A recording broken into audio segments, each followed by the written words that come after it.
Assalamualaikum warahmatullahi wabarakatuh. La ilaha illa anta subhanaka inni kuntu minadzalimin. Ampuni ya Allah. Hanya Allah yang maha suci, hanya Allah yang maha benar.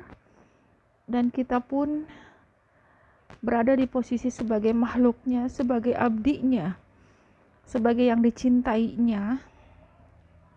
Berkali-kali terus berusaha menjadi manusia yang lebih baik. Tadi berusaha saya sampaikan mengenai perjalanan antara kesaksian suami dan istri. Baiknya suami ada di istrinya, baiknya istri ada di suaminya. Itu saksi dari luar. Ada saksi lagi yang ada dalam diri manusia itu sendiri.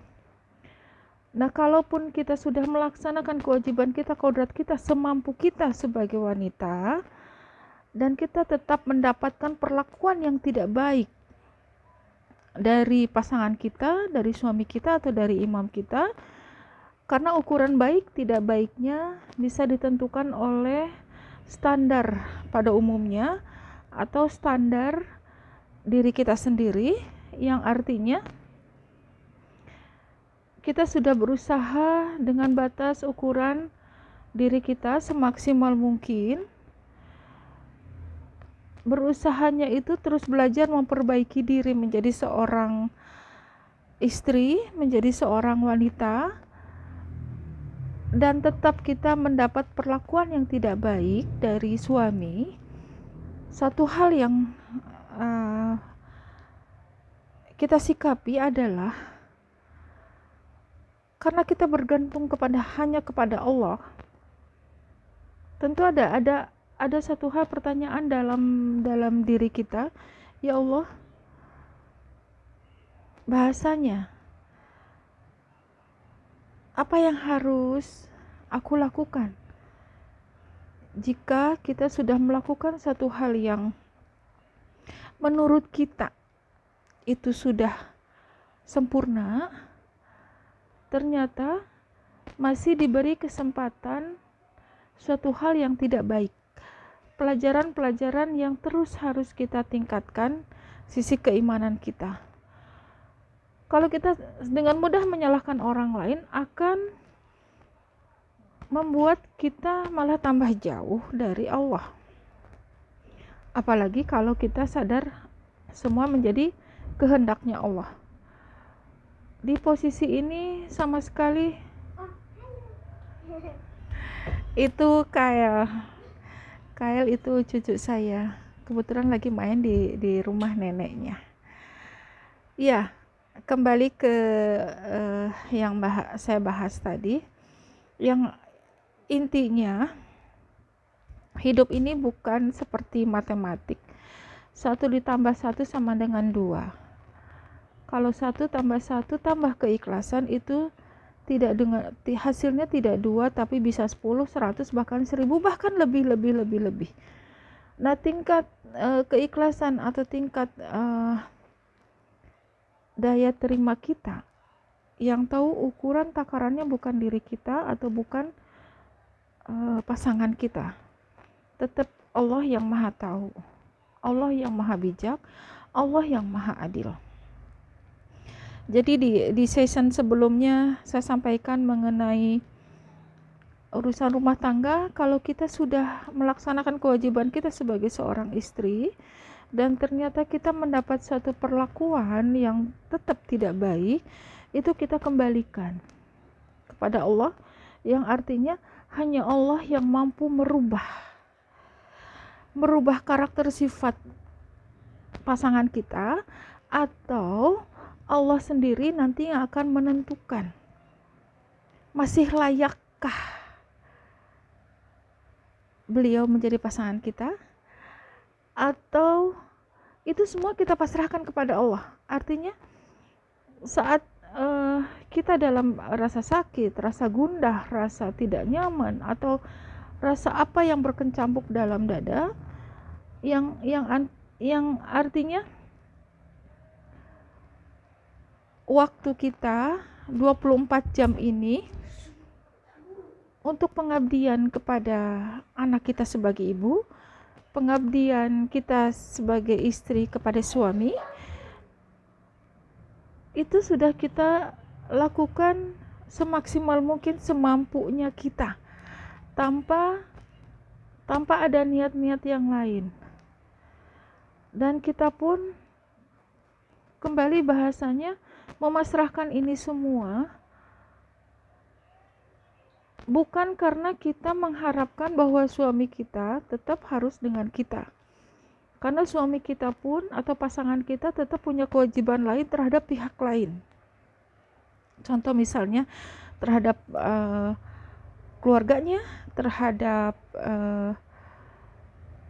karyawannya, atau terhadap temannya, atau terhadap kewajiban yang lain. Di sini yang perlu kita cermati adalah kita sangat sadar sekali kedipan mata kita, helaan nafas kita, ucapan kita semua atas kehendaknya Allah. Kalau kita sudah memasrahkan, mentafakuri setiap apa yang kita lakukan, berusaha menjadi yang terbaik buat suami kita sebagai istri. Kalaupun nanti ada kehendaknya Allah yang tidak baik yang menimpa kita, kita pasrahkan saja kepada Allah kembali. Karena di situ kita sendiri tidak mau merusak diri kita dengan keluar kata bahasa caci maki, hujatan, atau yang intinya mengotori diri kita, mengurangi cahaya ilahi kita pada suatu tindakan yang tidak patut kita lakukan. Yakinlah, apapun yang kita alami itu menjadi suatu pembelajaran, pendewasaan diri kita. Apakah kita sudah menjadi wanita yang sempurna? Sempurna itu bukan di mata manusia lagi, tapi di mata Allah, bahwa kita menerima apapun yang terjadi, apapun yang sudah ditentukan oleh Allah. Tidak ada satu manusia pun atau tidak ada satu wanita pun yang ingin diperlakukan tidak baik.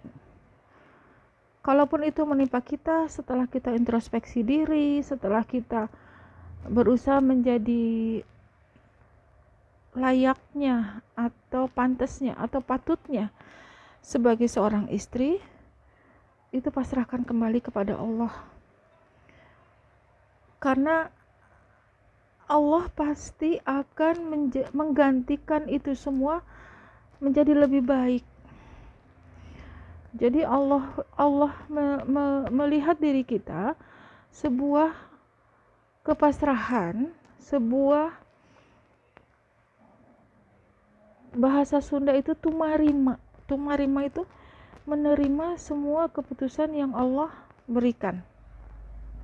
Karena Allah sangat menguji para kekasihnya itu dengan sebuah penderitaan, dengan sebuah rasa sakit. Nah, rasa sakit ini cepat ingat kepada Allah, karena hanya Allah tempat kita bergantung, hanya Allah yang akan merubah itu semua, hanya Allah, hanya Allah, hanya Allah. Apapun yang kita lakukan dengan caci maki, dengan menghina orang lain, dengan tindakan-tindakan yang akhirnya malah menghinakan diri kita sendiri. Sadarlah bahwa kita tidak sama dengan mereka. Sadarlah ucapan kita yang keluar adalah ucapan-ucapan yang baik, cerminan dari ucapannya Allah. Di sini tidak bermaksud pro ke siapapun, karena semuanya menjadi pertanggungjawaban dirinya. Seorang suami atau pasangan yang tidak baik setelah istrinya baik, itu hanya Allah nanti yang berhak menghakimi, hanya Allah nanti yang berhak menegurnya, hanya Allah pula nanti yang berhak memberikan hidayahnya. Sekuat apapun kita bahasanya yang terzolimi, mau minta pendapat siapa? Pendapat orang lain hanya bisa berkomentar, hanya bisa ikut menghujat, hanya bisa menambah beban pikiran kita. Tetap yang dirasakan itu bentuknya rasa, tidak bisa ditembus oleh siapapun.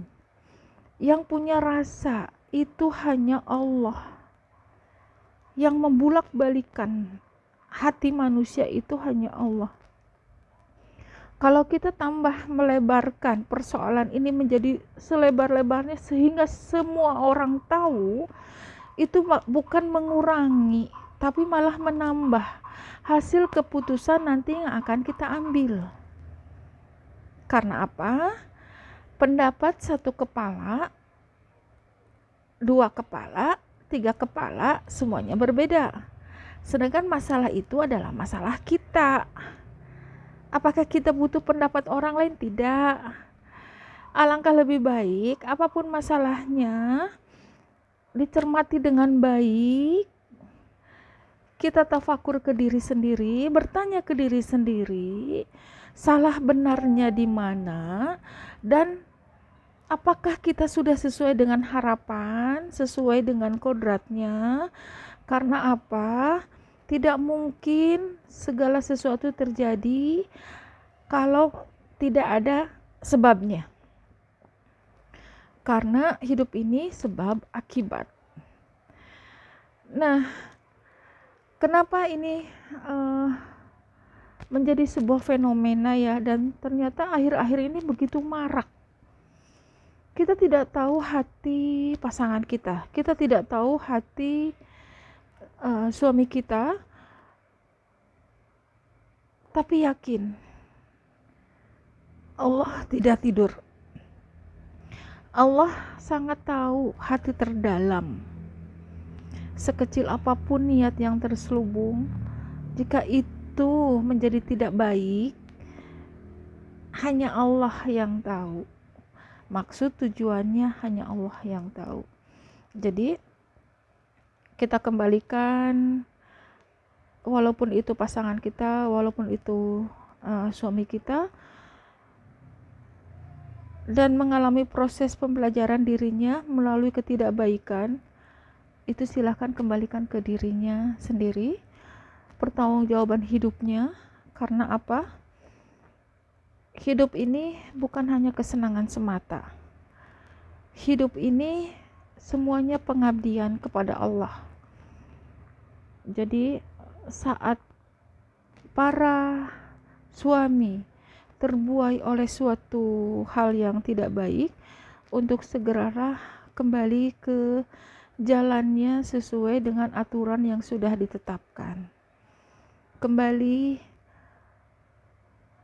kendalikan hawa nafsu, kendalikan keinginan, kendalikan penglihatan, karena apa yang dilihat di luar diri kita pada hakikatnya bukan yang sebenarnya.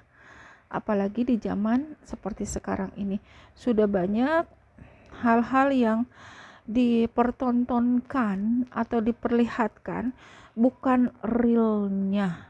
Itu hanya sebuah tayangan, itu hanya sebuah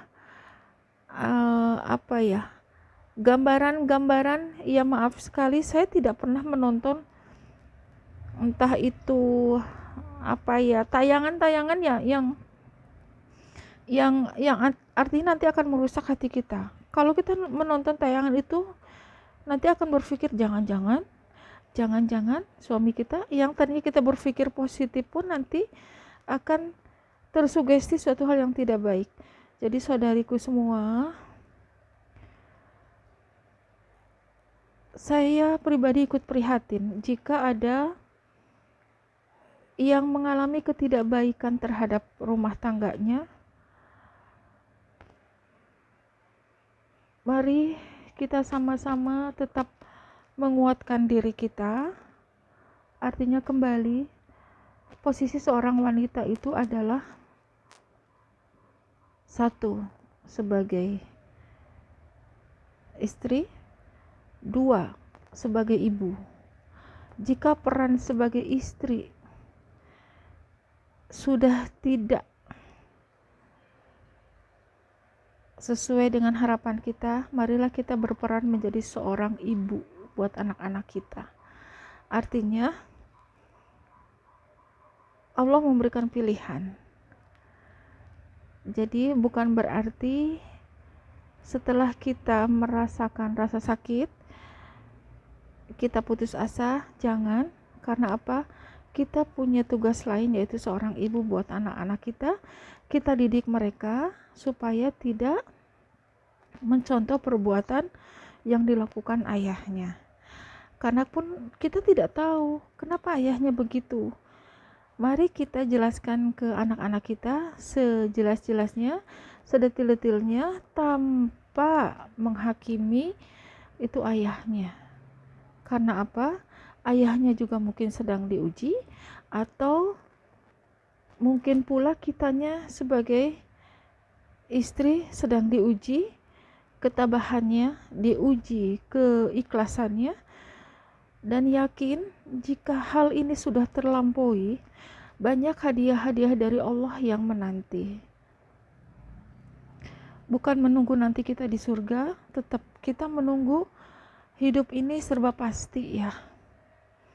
Pasti itu kematangan spiritual seseorang, yaitu apa yang ditanam nanti itu akan dituai. Artinya tetap kita introspeksi diri, ada kesalahan apa dalam diri kita sehingga suami kita seperti itu.